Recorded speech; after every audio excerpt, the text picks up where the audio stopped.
Baik, perkenalkan nama saya Karya Bramantega Putra dengan NPM 18070909678. Saya merupakan anggota dari kelompok 10 Technopreneurship kelas B. Dan di sini saya akan menjelaskan tentang ide awal dan juga bagaimana startup Gojek itu ada. Yang pertama itu adalah ide awal Gojek. Nadiem Makarim merupakan pencetus lahirnya salah satu startup terbesar di Indonesia saat ini, yaitu Gojek. Dan ide awal dari Pak Nadiem Makarim sendiri membuat Gojek itu karena beliau sehari-hari saat akan berangkat dan pulang kerja, kebanyakan menggunakan ojek pangkalan.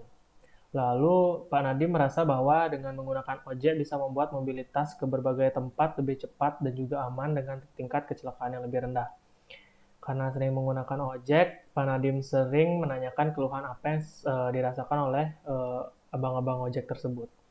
Lalu setelah beberapa riset, keluhannya itu seperti kebanyakan ojek menghabiskan waktu untuk menunggu penumpang. Dan selain perspektif dari ojek tersebut, Pak Nadiem juga menanyakan kepada pengguna jasa ojek pangkalan tersebut, kira-kira apa yang keluhannya, dan pengguna jasa ojek tersebut merasa kesusahan untuk menggunakan ojek pangkalan karena harus berjalan dulu ke pangkalannya. Baik, sekian dari presentasi kami dari kelompok 10. Mungkin insight yang saya dapatkan pada penjelasan dari startup Gojek ini, menurut saya itu bagaimana seseorang itu bisa melihat sebuah peluang bisnis yang inovatif, yang mungkin beberapa orang tidak menyadarinya seperti itu. Dan Pak Nadiem Makarim ini mendapatkan insight bisnis untuk peluang bisnis tersebut ketika melihat ojek, karena beliau sering menggunakan ojek pangkalan dan juga beliau juga merasa kesulitan untuk menggunakan ojek tersebut karena harus ke pangkalan dahulu untuk menggunakannya. Maka dari itu tercetuslah inovasi dan ide bisnis beliau, yaitu menggunakan aplikasi smartphone untuk memesan ojek seperti itu. Perkenalkan, nama saya Kelvin. Saya dari kelompok 10, NPM 180709779. Saya akan menjelaskan ide bisnis pertama Nadiem membangun Gojek. Pertama, Nadiem itu mendapat keluhan dari ojek konvensional. Ojek konvensional itu biasanya hanya menunggu-nunggu aja, menunggu pelanggan. Habis itu kalau pelanggan itu mencek-cek ojek tak ketemu. Ini yang membuatnya tidak efisien. Jadi Nadiem di sini dia berpikiran untuk membuat sebuah aplikasi. Dari aplikasi ini, jadi ojek itu tak perlu menunggu-nunggu. Tinggal dari pelanggan itu memesan ojek dan ojek akan ke tempat pelanggan tersebut dan mengantarnya ke tempat yang dia mau. Lepas itu dalam membangun bisnis ini, pertama tidak ada investor yang mau mendanai Gojek karena Gojek ini merupakan ide yang baru, jadi orang nggak mau mengambil resiko. Karena Gojek merupakan suatu perusahaan startup, jadi investor tuh agak tidak enak untuk menginvestasikan kepada Gojek karena belum terbukti dia teknologinya masih baru. Jadi seiring dia bertarung seiring tahun ke tahun dilihat Gojek itu selalu meningkat kualitasnya. Jadi banyak investor yang datang. Dia pertama-tamanya mau pinjam uang ke teman untuk mendanainya. Baru dari keluarga lain juga. Habis itu bahkan kalau tidak dapat uangnya tidak cukup, dia sampai bekerja di tempat lain untuk membantu dana dia. Akhirnya udah sering dari tahun ke tahun, dia banyak investor datang untuk menginvestasi. Sampailah sekarang ini Gojek menjadi salah satu perusahaan terbesar. Insight yang saya dapatkan, insight yang saya dapatkan, Nadiem ini dia berpikiran dari ada masalah dia membuat suatu aplikasi yang membantu efisiensi dari masalah tersebut. Nah, itulah yang saya kira hebatnya dari si Nadiem ini bisa melihat masalah dan membuat solusi yang bagus. Sekian dari saya, terima kasih. Ya, halo, perkenalkan nama saya Dimas Prayoga, NPM 9615. Ya, jadi awalnya Gojek itu tidak ada yang ingin mendanai. Bahkan mulai dari tahun 2010, bahkan Nadiem itu harus pinjam teman, harus mencari pekerjaan sendiri untuk membantu mendanai bisnisnya ini. Namun semua itu berubah pada tahun 2014, setahun sebelum aplikasi mobilenya diluncurkan. Gojek mendapatkan investasi pertama dari NSI Ventures, itu North Star Group yang bergerak di bidang teknologi industri untuk membantu perusahaan-perusahaan startup yang masih kecil agar bisa berkembang lebih baik lagi. Lalu titik baliknya ada pada tahun 2015, yaitu Gojek meluncurkan app pertamanya yang sudah mendukung GoRide, GoFood, GoSend, dan ada GoCar juga. Akhirnya dia mendapatkan investasi yang banyak, terutama salah satu investornya adalah Sequoia India dan Northstar Private Equity Fund. Lalu pada tahun setelah itu, Gojek mendapatkan 550 juta dolar dari perusahaan internasional seperti Google, Tencent, yang sudah tidak diragukan lagi betapa perkasanya mereka pada dunia teknologi industri. Seperti kita tahu, Google hampir semua orang, setiap umat manusia pasti pernah menggunakan Google. Ya, sedangkan Tencent itu seperti yang biasa kita lihat tuh, dia adalah pemilik seperti game Mobile Legends, game Clash Royale, Clash of Clans, dan semua games yang sudah pernah berjaya pada masanya, kebanyakan sahamnya dimiliki oleh perusahaan Tencent Holdings. Lalu pada tahun 2016 juga, Gojek juga membeli 2 startup pada bidang engineering di India, C42 Engineering dan Code Ignition, serta mendirikan pusat pengembangan di Bangalore. Gojek juga membeli LiveShift yang merupakan developer mobile application India, dan Pianta yang merupakan startup kesehatan. Lalu pada tahun 2017, Gojek membeli Loket.com, salah satu situs pemesanan terbesar. Di sana kita bisa membeli tiket-tiket apapun, tiket konser ataupun tiket suatu acara, tiket apapun bisa di sana. Lalu di tahun yang sama, Gojek juga membeli Kartuku, Midtrans, dan Mapan untuk memperluas bisnis pembayaran. Lalu pada 2018, Gojek akan berinvestasi sebesar 500 juta dolar Amerika untuk ekspansi perusahaannya pada pasar internasional. Nah, pada tahun 2018, ada banyak investor yang masuk kembali, seperti Tencent Holding, Temasek, VID, Astra, Blibli, Google, JD.com. Lalu pada 2019, CEO Garuda Indonesia menyatakan ada diskusi dengan perusahaan Gojek untuk pengiriman barang sejauh 17.000 pulau di Indonesia. Dan di sini lagi-lagi Google dan Tencent Holding melakukan investasi kembali, bukti tingginya kepercayaan mereka terhadap aplikasi ini.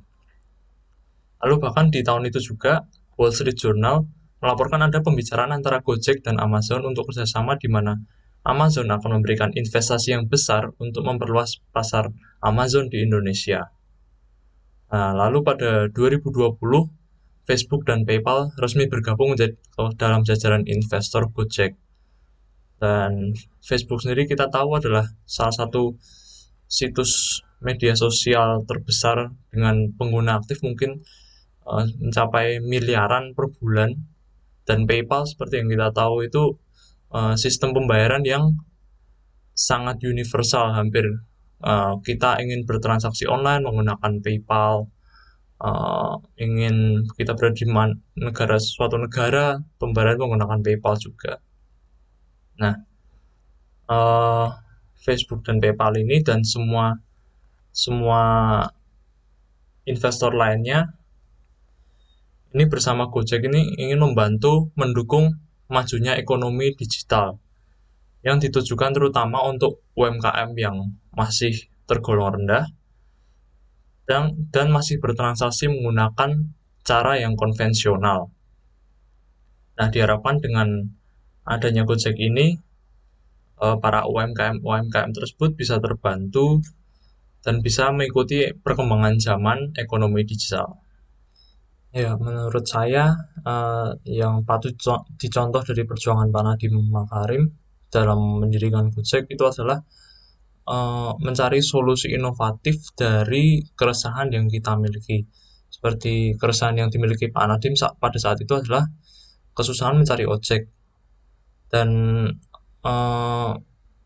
ojek itu kan transportasi yang utama baginya, dan mungkin bukan hanya baginya tapi sebagian besar masyarakat Indonesia. Nah, dia ingin mencari tahu gimana ya caranya mempertemukan orang yang membutuhkan ojek dan ojek-ojek yang ada di pangkalan yang membutuhkan penumpang gitu. Tapi ide tersebut apabila hanya sampai situ saja atau tidak dikembangkan, maka ya mungkin hanya Gojek yang bisa mengantarkan orang. Tapi Pak Nadiem tidak berhenti di situ. Dia terus menggali ide-ide inovatifnya sehingga pada 2015 muncul aplikasi Gojek yang dapat melayani tidak hanya GoRide atau ojek biasa tapi juga GoCar, GoFood, GoSend yang bisa buat kita antar pesanan makanan atau kita mengantar suatu paket ke tempat lain gitu. Nah, sifat pantang menyerahnya itu dalam berinovasi membantu Nadiem Makarim menjadi CEO perusahaan dengan valuasi $1 miliar Amerika pada saat itu, dan hingga saat ini sudah menyandang gelar Dekakorn, yaitu perusahaan dengan valuasi $10 miliar Amerika. Itu sekian dari saya, terima kasih. Perkenalkan, nama saya Iputu Ramadika Putra. Saya dari kelompok 10 kelas B. Di sini saya akan menjelaskan tentang apa sih problem-problem yang dihadapi oleh Gojek saat mereka pertama kali didirikan. Ada beberapa masalah yang dihadapi oleh startup ini sebelum bisa menjadi perusahaan besar seperti sekarang. Seperti permasalahan finansial, manajemen operasional, inovasi bisnis, dan lainnya. Pada saat awal-awal startup ini didirikan, mereka hanya mempunyai kurang lebih 20 karyawan tetap. Tentu saja, jumlah itu sangat sedikit untuk perusahaan yang bergerak di bidang transportasi. Kemudian investor yang sedikit membuat Gojek di awal-awal bisa dibilang kesulitan bertahan di masyarakat. Lalu di bagian inovasi bisnis, Gojek awalnya hanya ada beberapa layanan yang diberikan kepada masyarakat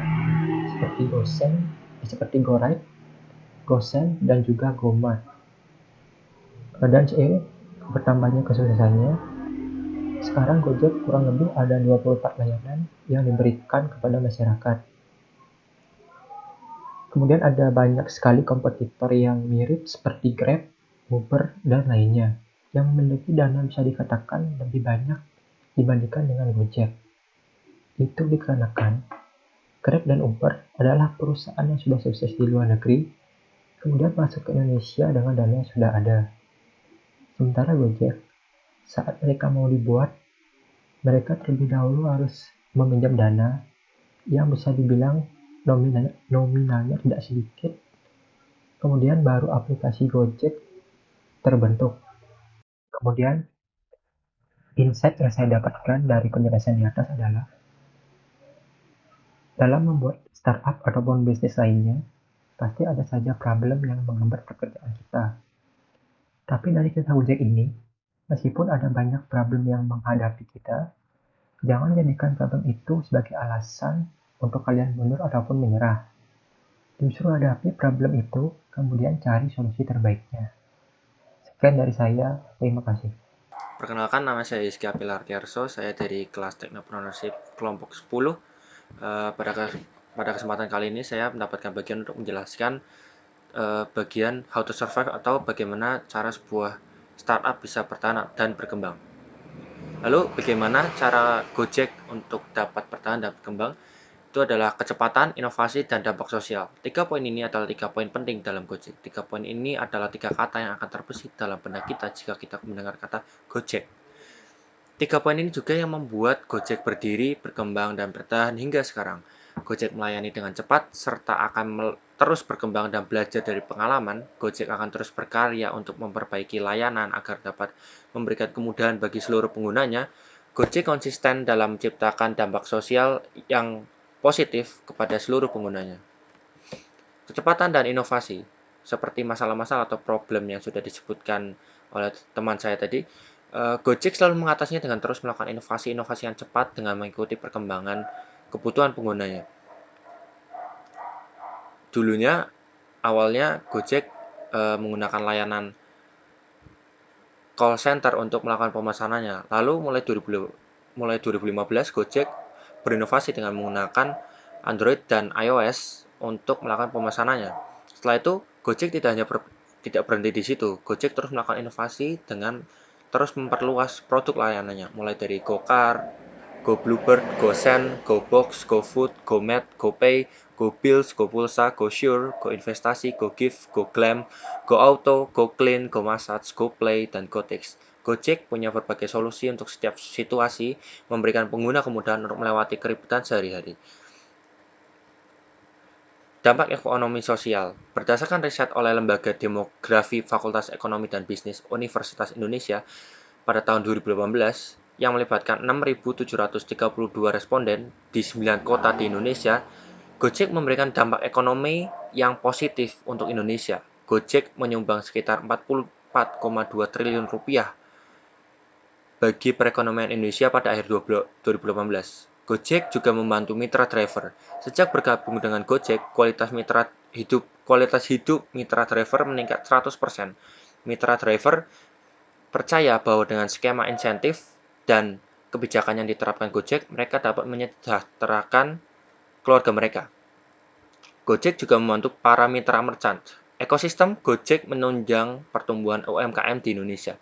Sebesar 93% mitra UMKM mengalami peningkatan volume transaksi, dan 55% mitra UMKM naik kelas dari sisi klasifikasi omset. Sesuai slogan Gojek, pasti ada jalan, menjadi pengingat bahwa di balik setiap tantangan, pasti ada solusi untuk melewatinya. Terima kasih. Untuk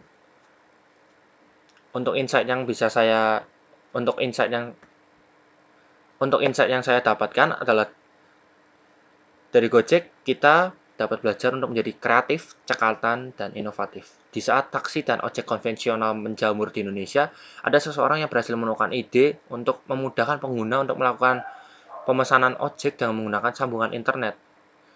Ide ini mungkin terlihat sangat simpel dan mudah dilakukan, tetapi jika tidak dieksekusi dengan benar, maka ide ini tidak akan berhasil seperti sekarang.